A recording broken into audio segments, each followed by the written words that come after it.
প্রথমে বিশেষ খবর। একগুচ্ছ রাজনৈতিক ও প্রশাসনিক কর্মসূচি নিয়ে কেন্দ্রীয় স্বরাষ্ট্রমন্ত্রী অমিত শাহ আজ রাতে রাজ্যে আসছেন। রাজ্যের গ্রামীণ স্বাস্থ্য পরিকাঠামোর উন্নয়নে কেন্দ্রীয় স্বাস্থ্য মন্ত্রক জাতীয় গ্রামীণ স্বাস্থ্য মিশন প্রকল্পে এ রাজ্যের জন্য ৩৯১ কোটি টাকা বরাদ্দ করেছে। নির্দেশ সত্ত্বেও বীরভূম তৃণমূল কংগ্রেস নেতা অনুব্রত মণ্ডল পুলিশের কাছে হাজিরা না দেওয়ায় বিজেপি সহ বিরোধী দলগুলি তার তীব্র সমালোচনা করেছে। নদিয়ার কালীগঞ্জ বিধানসভা উপনির্বাচনে বিজেপি প্রার্থী হচ্ছেন আশিস ঘোষ। আজ বিশ্ব তামাক মুক্ত দিবস। তামাক ব্যবহারের ক্ষতিকর দিকগুলি সম্পর্কে মানুষকে সচেতন এবং এর ব্যবহার বন্ধ করতে নানা অনুষ্ঠানে আজকের দিনটি পালন করা হচ্ছে। পাক গুপ্তচর বৃত্তির তদন্তে এনআইএ আজ কলকাতার ৩টি জায়গায় তল্লাশি চালিয়েছে। আসছে বিস্তারিত খবরে। একগুচ্ছ রাজনৈতিক ও প্রশাসনিক কর্মসূচি নিয়ে কেন্দ্রীয় স্বরাষ্ট্রমন্ত্রী অমিত শাহ আজ রাতে রাজ্যে আসছেন। আগামীকাল তিনি কলকাতায় ৩টি কর্মসূচিতে অংশ নেবেন। রাজারহাটে একটি সরকারি অনুষ্ঠানে কেন্দ্রীয় ফরেন্সিক সায়েন্স ল্যাবরেটরির নতুন ভবনের উদ্বোধনের পর নেতাজি ইন্ডোর স্টেডিয়ামে বিজেপির বিভিন্ন স্তরের নেতাকর্মীদের নিয়ে আয়োজিত সম্মেলনে ভাষণ দেবেন শ্রী শাহ। বিকেলে সিমলা স্ট্রিটে স্বামী বিবেকানন্দের জন্মভিটে আয়োজিত অনুষ্ঠানেও তাঁর যোগ দেবার কথা। ওই অনুষ্ঠানের শেষে কেন্দ্রীয় স্বরাষ্ট্রমন্ত্রী রওনা হবেন দিল্লির উদ্দেশ্যে। এদিকে বিধানসভা ভোটের আগে স্বরাষ্ট্রমন্ত্রীর এই সফর সাংগঠনিক স্তরে কর্মীদের উদ্বুদ্ধ করবে বলে মত প্রকাশ করেছেন দলের রাজ্য সভাপতি সুকান্ত মজুমদার। সাংগঠনিক স্তরে মাননীয় গৃহমন্ত্রী সমস্ত মন্ডল সভাপতি ও মন্ডলের কার্যকর্তাদেরকে নিয়ে উনি বসবেন। উৎসাহে কর্মীরা ফুটছে এবং আমি পরিষ্কার আমার পার্টির নেতারা আমরা সবাই বলে দিয়েছি, বাংলার জনগণকেও এই বার্তাটা দিতে চাই। এবারকার ভোট শুধুমাত্র বিজেপি সরকার তৈরি করার ইলেকশন নয় বা তৃণমূল কংগ্রেসকে হটানোর ইলেকশন নয়। হিন্দু বাঙালির ঘটি বাটি এবং ইজ্জত সম্মান এই তিনটে বাঁচানোর শেষ লড়াই। রাজ্যের গ্রামীণ স্বাস্থ্য পরিকাঠামোর উন্নয়নে কেন্দ্রীয় স্বাস্থ্য মন্ত্রক জাতীয় গ্রামীণ স্বাস্থ্য মিশন প্রকল্পে এ রাজ্যের জন্য ৩৯১ কোটি টাকা বরাদ্দ করেছে। চলতি অর্থবছরে প্রথম কিস্তি হিসাবে এই টাকা দেওয়া হবে বলে নবান্ন সূত্রে জানা গেছে। উল্লেখ্য, শর্ত না মানার অভিযোগে স্বাস্থ্য মন্ত্রক গত ২ বছর ধরে এই প্রকল্পে রাজ্যকে টাকা দেওয়া বন্ধ রেখেছিল। পুলিশের নির্দেশ সত্ত্বেও বোলপুর এসডিপিও দপ্তরে হাজিরা না দেওয়ায় বীরভূমের তৃণমূল কংগ্রেস নেতা অনুব্রত মণ্ডলকে আবার হাজিরার নোটিশ পাঠানো হয়েছে। অসুস্থতার কারণ দেখিয়ে তিনি আজকের হাজিরা এড়িয়ে যান। আগামীকাল বেলা ১১টার মধ্যে তাঁকে সশরীরে এসডিপিও দপ্তরে হাজিরা দিতে বলা হয়েছে। অন্যদিকে অনুব্রতকে গ্রেপ্তারের দাবিতে বিজেপি সাঁইথিয়া থানায় অভিযোগ দায়ের করেছে। বিরোধী দলনেতা শুভেন্দু অধিকারী বলেছেন, কদর্য ভাষায় পুলিশকে আক্রমণ করে তারপর ক্ষমা চেয়ে নিলেই অপরাধ স্খলন হয় না। অনুব্রত মণ্ডলের ভাষা শুধুমাত্র আইসির পরিবারের মা বা তার স্ত্রীর প্রতি অসম্মান নয়, গোটা নারী জাতির অসম্মান। রাজনৈতিক লোকের ভাষা কি কদর্য ভাষা, তারপরে আপনি সোশ্যাল মিডিয়াতে ড্যামেজ হয়ে যাওয়ার পরে বলবেন যে এর সঙ্গে পার্টি যুক্ত নয়, বলে ক্ষমা চান। এটা ক্ষমা চাইলে হয়? বোলপুর আইসি স্ত্রী মা নয়, বাংলার প্রত্যেকটা নারীকে অপমান করেছে। এদিকে অনুব্রত প্রসঙ্গে তৃণমূল কংগ্রেসের শীর্ষ নেতাদের নীরবতা নিয়ে কংগ্রেস নেতা অধীর রঞ্জন চৌধুরী কটাক্ষ করেছেন। তিনি বলেছেন, পুলিশ শাসক দলের কৃতদাসে পরিণত হয়েছে। অনুব্রত মণ্ডল যেহেতু মুখ্যমন্ত্রীর অত্যন্ত প্রিয় পাত্র, তাই তার যাতে কষ্ট না হয় সে বিষয়টি নেত্রী দেখছেন বলেও মন্তব্য করেন অধীরবাবু। পুলিশ তার ভূমিকা কদর্য করে ফেলেছে, তৃণমূলের কৃতদাস প্রমাণ করে দিল। আমি চাইছিলাম পুলিশ সত্য দেখাক, পুলিশ বলছে না আমরা কৃতদাসত্ব দেখাবো। তার জন্য এটা হয়, যারা বঞ্চিত তাদের আন্দোলন করলে ডান্ডা পড়ে। একটা পুলিশ বলে কোনো কথা না, একটা ব্যক্তির পরিবারকে নিয়ে গালাগালি। এটা কেসটাকে বাঁচানোর সব রকমের চেষ্টা দিদি শুরু করেছে। নদিয়ার কালীগঞ্জ বিধানসভা উপনির্বাচনের জন্য বিজেপি আজ প্রার্থী ঘোষণা করেছে। আশিস ঘোষকে ওই আসনে প্রতিদ্বন্দ্বিতার জন্য নির্বাচন করেছে দল। এর আগেই তৃণমূল কংগ্রেস ও কংগ্রেস ওই আসনে তাদের নিজ নিজ প্রার্থীর নাম ঘোষণা করে।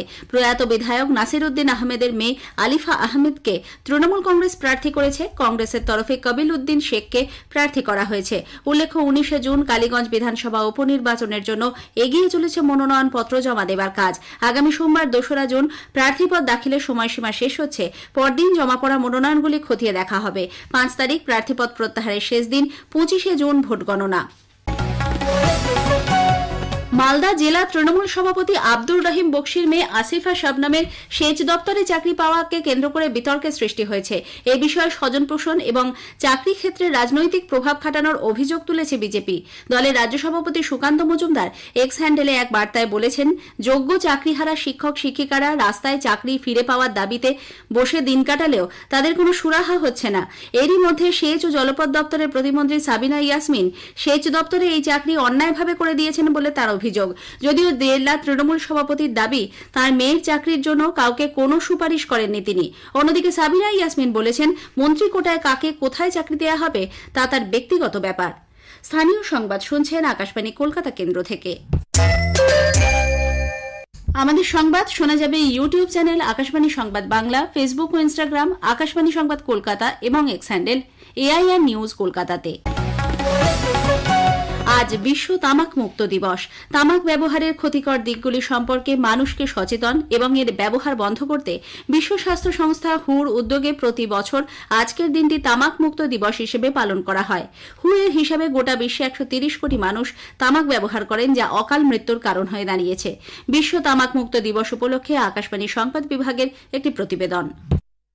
চিকিৎসক ও সমাজবিজ্ঞানীদের মতে ভোগবাদী চেতনা ও সামাজিক বৈষম্যের পাশাপাশি অন্যকে অনুকরণ ও সমস্যা থেকে নিজেকে সরিয়ে নেওয়ার প্রবণতাই মাদকাসক্তির জন্ম দেয়। বিশিষ্ট জনস্বাস্থ্য বিশেষজ্ঞ ডক্টর কাজল কৃষ্ণ বণিক বললেন, 10 থেকে 15 মিনিটের চেষ্টাতেই মাদককে দূরে ঠেলে দেওয়া সম্ভব। নিজের মধ্যে যে দুঃখ, দুর্দশা, হতাশা, বেদনা, আবেগজনিত অসাফল্য ইত্যাদির কারণে মানুষ মনে করেন তামাক জাতীয় সামগ্রী বা মাদকে হয়তো খানিকটা নিষ্কৃতি পাবেন। বিজ্ঞানে আজকে প্রতিষ্ঠিত সত্য, এই যে আসক্তি, এটা কিন্তু পুরোপুরি 10 থেকে 15 মিনিটের একটি চক্র। 10 থেকে 15 মিনিটে আপনার ইচ্ছাটাকে সর্বোচ্চ পর্যায়ে পৌঁছে আপনি তামাক বা মাদক দ্রব্যের আশ্রয় নিতে বাধ্য হন। যদি আপনি ব্যক্তিগতভাবে চেষ্টা করেন, এই 10-15 মিনিট জরুরি সময়টাকে কোন একটা বিশেষ মানুষের কথা মনে করুন, প্রতিজ্ঞা করুন যে আমি তামাক ছাড়বো, আমি মাদক থেকে দূরে থাকবো। এটা কিন্তু আপনার ব্যক্তিগত সব ইচ্ছার উপরই নির্ভরশীল। সামাজিক ন্যায় বিচার ও ক্ষমতায়ন মন্ত্রক ও বিভিন্ন অসরকারি সংগঠনের পক্ষ থেকে নেশামুক্ত ভারত গড়ার আহ্বান জানানো হয়েছে আজ। অভিজিৎ চক্রবর্তী, আকাশবাণী সংবাদ, কলকাতা। পাক গুপ্তচর সন্দেহে ধৃত এক সিআরপিএফ জওয়ানকে জেরা করে কেন্দ্রীয় তদন্তকারী সংস্থা এনআইএ আজ আরও তথ্যের সন্ধানে কলকাতা 3টি জায়গা সহ দেশের মোট 7টি স্থানে তল্লাশি চালিয়েছে। কলকাতা পার্ক সার্কাস, খিদিরপুর ও আলিপুরে চলে তল্লাশি। পার্ক সার্কাসের একটি হোটেলে অভিযান চালিয়ে কেন্দ্রীয় তদন্তকারী আধিকারিকরা এক যুবককে আটক করেন। তার ল্যাপটপ ও বেশ কিছু নথিপত্র বাজেয়াপ্ত করা হয়েছে। তল্লাশি চালানো হয় মোমিনপুরের বিদেশি মুদ্রা বিনিময় কেন্দ্রেও। এর সঙ্গে পাক গুপ্তচরদের কোনো যোগাযোগ আছে কিনা তা খতিয়ে দেখা হচ্ছে। ওই মুদ্রা বিনিময় কেন্দ্রের মালিককে আগামী সোমবার এনআইএ দপ্তরে হাজিরা দেওয়ার জন্য নোটিশ দিয়েছেন আধিকারিকরা। এক বিশেষ সম্প্রদায়ের ধর্মীয় ভাবাবেগে আঘাত করে সমাজ মাধ্যমে ভিডিও পোস্ট করার অভিযোগে কলকাতা পুলিশ গুরগাঁও থেকে এক তরুণীকে গ্রেপ্তার করেছে। জানা গেছে, শর্মিষ্ঠা পানলি নামে ওই তরুণীর বিরুদ্ধে গার্ডেন ব্রিজ থানায় অভিযোগ দায়ের হয়, কিন্তু পরিবারের সকলে বেপাত্তা হয়ে যাওয়ায় তাকে আইনি নোটিশ দেওয়া সম্ভব হয়নি। আদালত গ্রেপ্তারি পরোয়ানা জারি করলে গতকাল শর্মিষ্ঠাকে গ্রেপ্তার করা হয়। আজ তাকে ট্রানজিট রিমান্ডে গুরগাঁও থেকে কলকাতা আনা হয়। আলিপুর আদালত শর্মিষ্ঠাকে 13 জুন পর্যন্ত জেল হেফাজতে পাঠিয়েছে। শিলিগুড়ির নকল আধার কার্ড তৈরির অভিযোগে পুলিশের গোয়েন্দা বিভাগ দুজনকে গ্রেপ্তার করেছে। টিকিয়াপাড়ার মাতঙ্গিনী কলোনি এলাকায় একটি রেল কোয়ার্টারে গতরাতে তল্লাশি চালিয়ে সুশীল রায় নামে এক যুবককে পাকড়াও করা হয়। তাকে জিজ্ঞাসাবাদ করে চক্রের মূলপান্ডা ইন্দ্রনারায়ণ চৌধুরীকে গ্রেপ্তার করা হয়েছে। ধৃতদের কাছ থেকে উদ্ধার হয়েছে প্রচুর নকল আধার কার্ড। স্বাভাবিক সময়ের আগেই উত্তরবঙ্গে বর্ষা এসেছে। সেই সঙ্গে একটি নিম্নচাপ অক্ষরেখা সক্রিয় থাকার কারণে আজ ও আগামীকাল উত্তরের সব জেলাতেই বজ্রবিদ্যুৎ সহ ভারী বৃষ্টির পূর্বাভাস রয়েছে। এদিকে আজ ও আগামী কয়েকদিন কলকাতা সহ দক্ষিণের জেলাগুলিতে ঝোড়ো হাওয়া থাকবে। সেই সঙ্গে বিক্ষিপ্তভাবে হালকা থেকে মাঝারি বৃষ্টি হতে পারে বলে জানা গেছে। অনূর্ধ্ব 13 রাজ্য যুবলীগে বেঙ্গল ফুটবল একাডেমি চ্যাম্পিয়ন হয়েছে।